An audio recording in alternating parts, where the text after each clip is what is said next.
Apakah benar kalau forex itu sebenarnya adalah scam? Tidak ada yang benar dan nggak menghasilkan sama sekali sebenarnya dari forex. Apakah itu teori atau opini yang benar? Di video kali ini kita bahas hal tersebut. Mari kita mulai.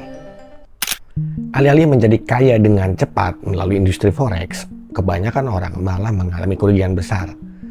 Momok terbesar, alasan terbesar biasanya adalah ajakan teman, ajakan saudara atau keluarga, dan menitipkan dana mereka kepada oknum-oknum yang sebenarnya mereka tidak terlalu paham akan dunia forex. Ada 3 hal penting yang menentukan bahwa forex ini bukanlah scam. Yang pertama, yang paling mendasar adalah regulasinya di Indonesia. Yang kedua, pelaku pasarnya. Dan yang terakhir, seberapa liquid industri forex ini atau seberapa liquid pasar forex ini. Mari kita bahas satu persatu. Kita mulai dengan hal yang paling mendasar dan menjadi pondasi di dalam industri forex ini, lebih tepatnya di Indonesia. Forex atau foreign exchange ini berarti berada di bawah naungan Bapepti.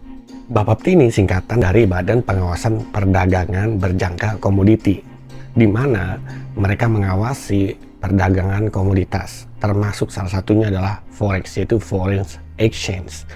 Ketika regulasi ini sudah ada di dalam peraturan undang-undangan pemerintah, berarti intinya legal. Ketika legal, sudah bisa dipastikan bukan scam. Lalu kenapa banyak orang tertipu dan menganggapnya scam? Karena oknum di dalamnya, sekali lagi, memanfaatkan legalitas yang ada. Sesimpel itu. Nah, landasan hukum ini bisa kita gunakan untuk mencari broker yang benar dan baik. Kenapa?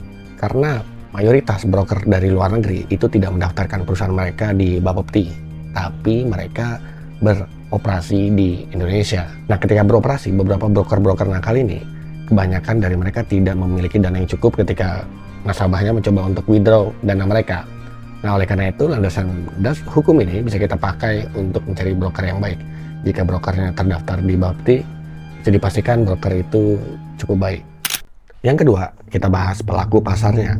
Berbeda dengan judi online yang kita tidak tahu siapa market makernya, siapa bandarnya, atau kita tidak tahu siapa saja para pemain di dalamnya. Kita tidak bisa tracing atau tidak bisa mengidentifikasinya.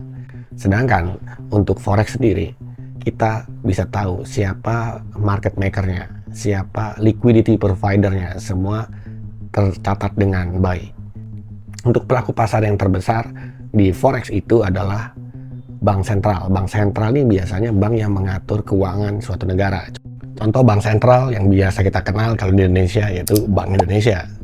Di Amerika ada namanya The Fed.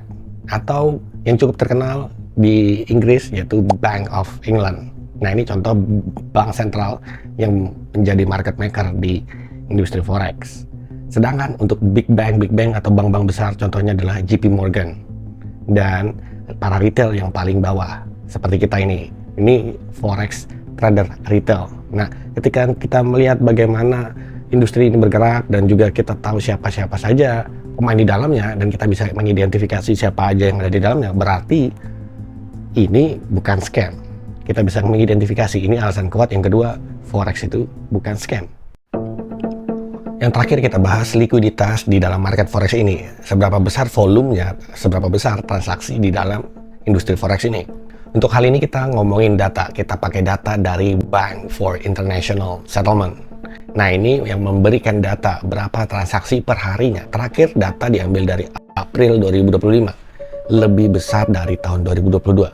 Tahun 2022 saja itu satu hari transaksi di dalam industri forex itu sampai 7 triliun US dollar.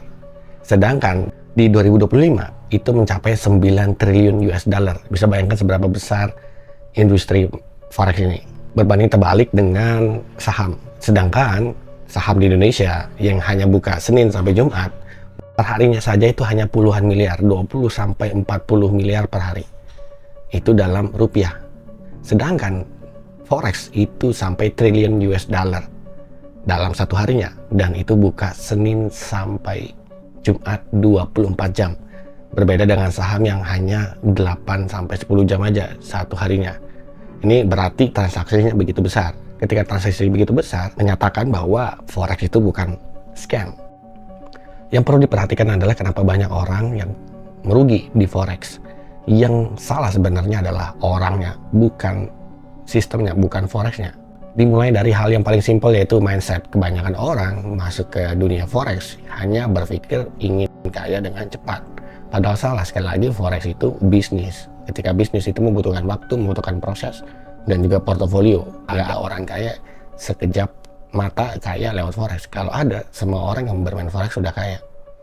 Nah, jadi kita butuh dedikasi, disiplin yang tinggi juga, dan hati untuk bekerja di forex ini sebagai karir. Itu yang menentukan kita bisa sukses di industri ini.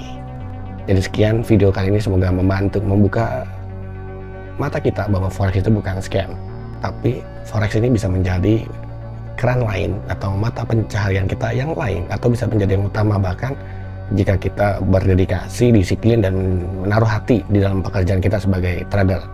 Sekian video kali ini, I'll see you again in the next video.